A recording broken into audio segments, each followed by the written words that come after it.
नमस्कार दोस्तों, आज एक नई कहानी लेकर आपके सामने मैं उपस्थित हूँ।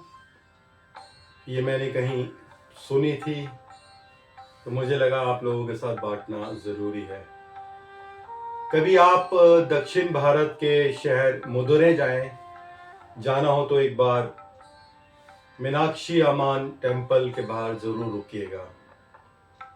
वहाँ आज भी एक दुकान है, पेन की दुकान। लेकिन ये सिर्फ दुकान नहीं है, वे हजारों सपनों का मंदिर है, उम्मीदों का घर है और एक बूढ़े इंसान की सोच का जीवित उदाहरण है। इस कहानी का नाम है आखिरी पेन। ये कहानी है एक साधारण इंसान की जिसका नाम था पेरियासामी। ना कोई बड़ा व्यापारी, ना कोई नेता, ना कोई करोड़पति, लेकिन दिल इतना बड़ा कि उसमें पूरी दुनिया समा जाए। उम्र लगभग 60 साल, सफेद धोती, हल्की झुकी कमर, आंखों पर मोटा चश्मा और चेहरे पर हमेशा रहने वाली शांत मुस्कान। हर सुबह ठीक 6 बजे जब मंदिर की घंटियां बजती थी और भक्त दर्शन के लिए आया करते थे, उस समय पेरियासामी भी मंदिर के बाहर आकर बैठ जाते थे।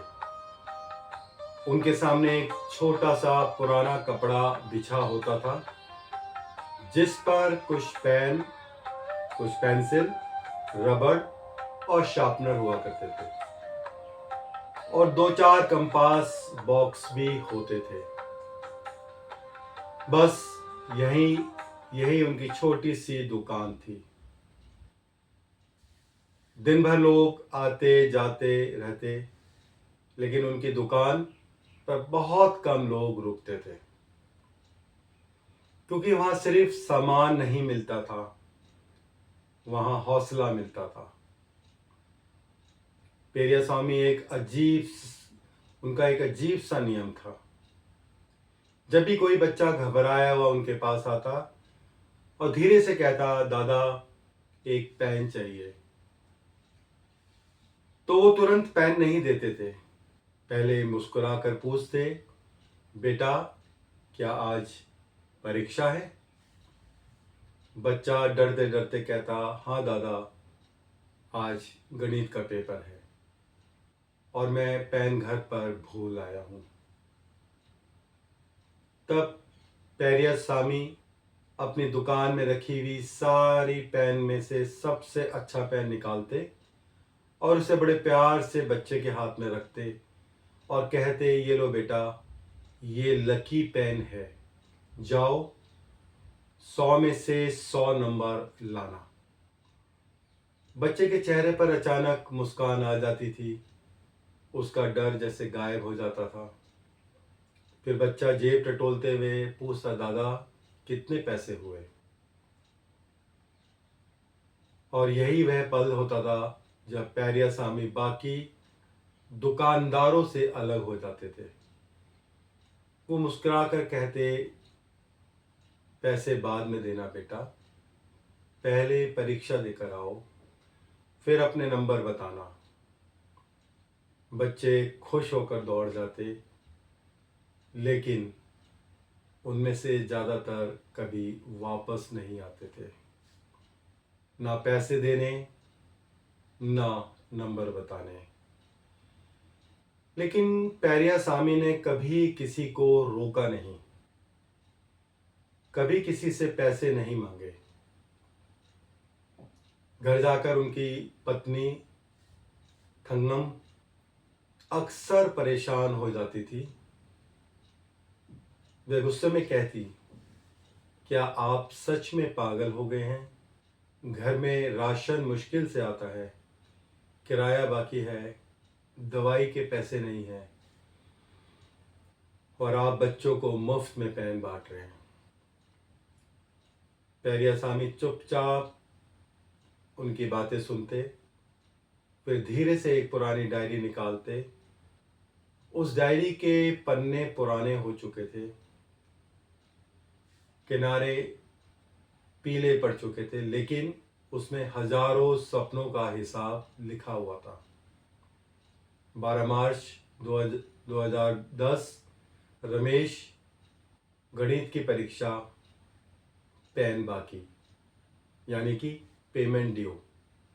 5 जून 2011, सुमिति, हिंदी परीक्षा, पेमेंट ड्यू। 18 सितंबर 2013, मुरुगन, बोर्ड परीक्षा, पेमेंट ड्यू। ऐसे ही पूरा रजिस्टर भरा हुआ था। करीब 3000 पेन और लगभग 30,000 रुपए बाकी। थंगम गुस्से में कहती, ये बाकी नहीं, ये नुकसान है। लेकिन पेरियासामी बस मुस्कुरा देते, नहीं थंगम, ये नुकसान नहीं है, ये मेरा निवेश है, मेरी इन्वेस्टमेंट है।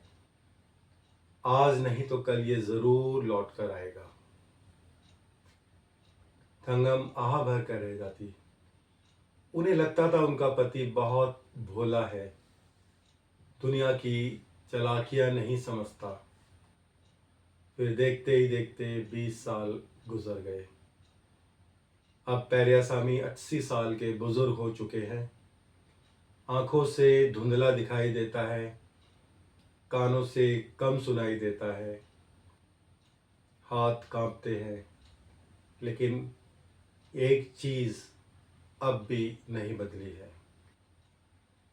हर सुबह वही मंदिर का दरवाजा, वही पुराना कपड़ा, वही उम्मीद। लेकिन अब वक्त बदल चुका था।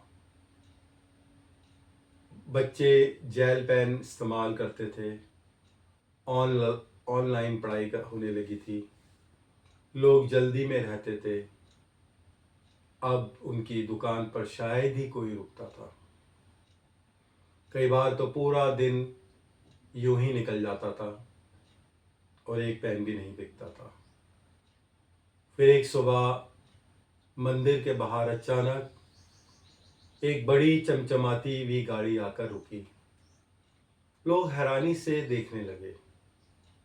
उस गाड़ी से 35-36 साल का एक जवान आदमी उतरा। महंगा सूट, चमकते जूते, हाथों में फूल का गुलदस्ता, लेकिन उसकी आंखों में अजीब सी नमी थी। वह सीधे पेरियासामी के पास गया और बिना कुछ कहे उनके चरणों में झुक गया। पेरियासामी घबरा गए। बेटा, कौन हो तुम? उस आदमी की आवाज भर्रा गई। दादा, मुझे पहचाना? पेरियासामी ने आंखें सिकोड़ कर देखने की कोशिश करी। बेटा, अब आंखें साथ नहीं देती, ठीक से दिखाई नहीं देता। तब वह आदमी रोते हुए बोला, दादा, आज से 18 साल पहले 10वीं की बोर्ड का एग्ज़ाम था, मैथ का पेपर था, और मैं रोता हुआ आपके पास आया था। मेरा पेन टूट गया था और जेब में 1 रुपया भी नहीं था। तब आपने मुझे एक पेन दी और कहा, ये लकी पेन है बेटा, 100 में से 100 नंबर लाना। पेरियासामी की आंखें नम हो गई। तू मुरुगन? हाँ दादा, मैं वही मुरुगन हूँ। मैंने उसी पेन से परीक्षा लिखी, 98 नंबर आए। फिर कॉलेज गया, नौकरी की, और आज मेरी अपनी सॉफ्टवेयर कंपनी है। लेकिन दादा, मेरी ज़िंदगी आपकी उस 10 रुपए की पेन से शुरू हुई थी। दरवाजे पे खड़ी थंगम ये सब सुन रही थी। उनकी आंखों से आंसू लगातार बह रहे थे। मुरुगन ने अपनी जेब से एक लिफाफा निकाला। दादा, उस दिन मुझे आपको 10 रुपए देने थे, आज ब्याज समेत लौटाने आया हूँ। लिफाफे के अंदर 10 लाख रुपए का चेक था। पेरियासामी के हाथ कांपने लगे। नहीं बेटा, मुझे पैसे नहीं चाहिए। तू खुश है, तू सफल हुआ, मेरे लिए यही काफ़ी है। मुरुगन रो पड़ा। दादा, ये पैसे नहीं है, ये आपका निवेश है जो मुनाफे के साथ वापस आया है। अगले दिन अखबारों में उसकी खबर छपी कि एक सॉफ्टवेयर कंपनी के मालिक ने फुटपाथ वाले पेन बेचने वाले दादा को 10 लाख की गुरु दक्षिणा दी।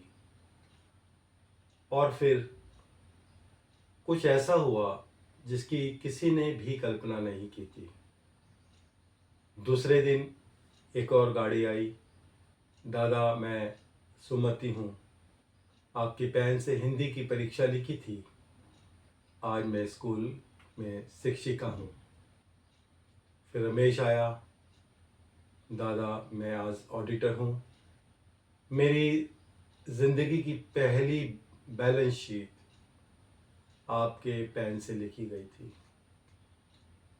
फिर डॉक्टर आए, इंजीनियर आए, पुलिस अफसर आए, कलेक्टर आए। पूरा मंदिर का दरवाज़ा जैसे किसी शादी का मंडप बन गया था। हर किसी की आंखों में आंसू थे और होठों पर एक ही बात, दादा, अगर उस दिन आपका पेन नहीं मिलता तो शायद हमारी ज़िंदगी रुक जाती।